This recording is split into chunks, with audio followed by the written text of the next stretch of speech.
Et salut tout le monde, bienvenue sur ma chaîne Lorenzo High Tech. Comme vous pouvez voir dans le titre, aujourd'hui on va parler de OnePlus et du tout nouveau milieu de gamme de chez OnePlus, c'est-à-dire le OnePlus Nord 2. Celui-ci succède le OnePlus Nord de l'année dernière. Il est sorti au tarif de 399 € ou pouvant aller jusqu'à 499 € avec bien entendu le stockage au maximum, la RAM au maximum, donc tout dépend de la version que vous choisissez. Du coup je vais vous parler de ce smartphone, vous donner mon avis, est-il plus intéressant que le modèle de l'année dernière? Est-ce que c'est toujours intéressant d'acheter un milieu de gamme chez OnePlus? Donc tout ça dans cette vidéo. Mais avant de commencer la vidéo, si vous n'êtes toujours pas abonné à ma chaîne YouTube, abonnez-vous, elle est 100% high-tech. N'oubliez pas d'activer la petite cloche de notification pour être notifié lorsque je publie une vidéo.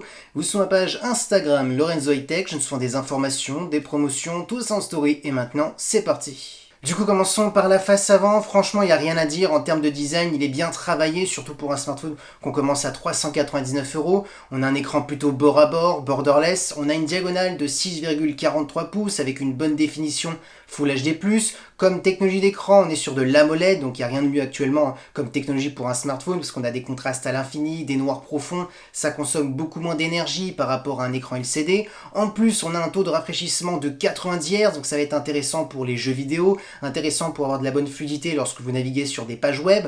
Concernant le petit poinçon, moi je trouve qu'il est plutôt bien travaillé, il est plutôt discret, on est sur une caméra de 32 mégapixels. Et concernant la sécurité, on a un capteur d'empreinte sous l'écran. Donc vous voyez, franchement, pour un smartphone qui débute à 399 €, on a déjà des très bonnes caractéristiques concernant la face avant. Concernant le dos du smartphone, franchement, il n'y a rien à dire, il est plutôt joli. Pour son tarif, on dirait presque un smartphone haut de gamme.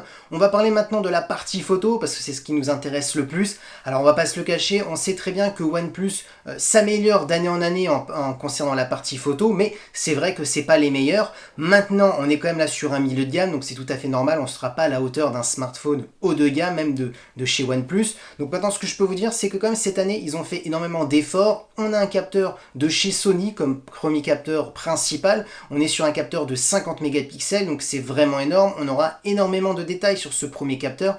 Parfait, parce que c'est celui-ci aussi qu'on va le plus utiliser. On a ensuite un ultra grand angle de 8 mégapixels pour faire des photos à plan large, et on a un capteur monochrome. Je vous cache pas, c'est celui-ci qu'on va le moins utiliser. On est sur du 2 mégapixels. Et concernant la partie vidéo, on peut filmer jusqu'à de la 4K en 30 images par seconde. Donc franchement, vous voyez quand même que c'est quand même plutôt intéressant jusqu'à maintenant.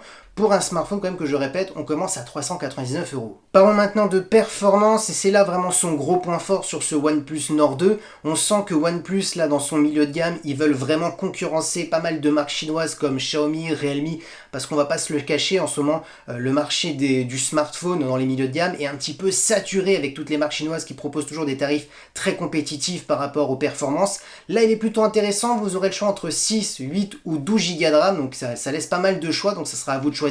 Comme processeur, on n'a pas le tout dernier processeur de Qualcomm, le Snapdragon 888. Par contre, on a son concurrent chez MediaTek, c'est le MediaTek Dimensity 1200, le processeur le plus performant actuellement et le tout dernier de chez MediaTek. Pour faire tourner n'importe quel dernier jeu vidéo, les plus gourmands, c'est-à-dire les Call of Duty Mobile, les PUBG, les Fortnite et j'en passe, vous pourrez mettre le graphisme jusqu'à élevé. Pareil pour les applications gourmandes, il n'y aura aucun souci. En plus, on est compatible 5G, donc pour les nouveaux forfaits. Donc c'est vraiment intéressant qu'ils mettent ce gros processeur. Alors certes, on n'a pas le Snapdragon 888, alors je sais qu'il y a souvent des combats entre Qualcomm et MediaTek, il y a des gens qui préfèrent Qualcomm, il y a des gens qui préfèrent MediaTek.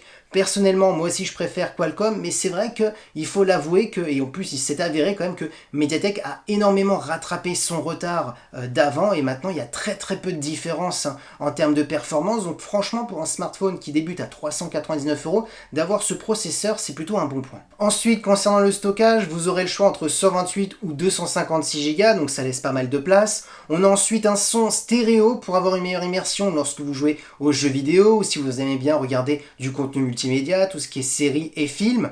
Ensuite, concernant la batterie, ça c'est vraiment un bon point, on est sur du 4500 mAh avec de la recharge ultra rapide de 65 watts, donc ça c'est un bon point, parce que souvent si vous oubliez de charger votre smartphone et vous avez que quelques minutes pour recharger votre smartphone, en quelques minutes vous gagnez énormément de pourcents, donc ça c'est vraiment un bon point. Ensuite, concernant la connectivité, un autre point fort, c'est qu'on a de la la Wi-Fi 6, enfin, vraiment pour un smartphone qui débute à 399 euros, c'est un bon point parce qu'il y en a très peu sur le marché à ce tarif avec de la Wi-Fi 6, donc vous connaissez les avantages de la Wi-Fi 6, hein, de plus gros débit, une meilleure stabilité, donc parfait aussi pour les jeux vidéo. On a du Bluetooth 5.2 et du type C pour le recharger. Du coup, le bilan de ce smartphone, eh ben, il est plus que positif, hein, parce que pour un smartphone qui débute à 399 euros, on n'a que des bonnes caractéristiques, on a vraiment un smartphone plutôt bien équilibré, tout simplement parce qu'on a un processeur MediaTek Dimensity 1200 qui permettra de faire tourner n'importe quel dernier jeu vidéo, les plus gourmands, des applications gourmandes. On est sur un processeur qui est là pour concurrencer quand même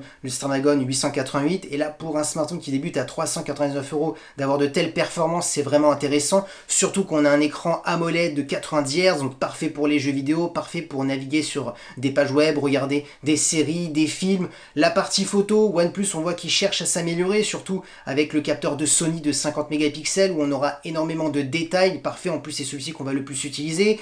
Concernant la batterie, on a une bonne batterie de 4500 mAh avec de la recharge ultra rapide de 65 watts. Concernant la connectivité, on a de la Wi-Fi 6 de dernière génération, du Bluetooth 5.2 de dernière génération. Vous voyez, on a des bonnes caractéristiques un peu partout. Je ne vois pas de défaut, hein, surtout pour un smartphone à ce tarif, il a que des points positifs. Donc franchement, c'est vraiment un pari réussi, hein, de la part de OnePlus. Et voilà, la vidéo est terminée sur ce OnePlus Nord 2, j'espère qu'elle vous a plu. Si c'est le cas, n'oubliez pas le petit pouce like, de vous abonner sur cette chaîne YouTube et d'activer la petite cloche de notification pour être notifié lorsque je publie une vidéo. Ou sur ma page Instagram, Lorenzo High Tech, je me fais des informations, des promotions, tout ça en story. Et maintenant je vous dis à très bientôt.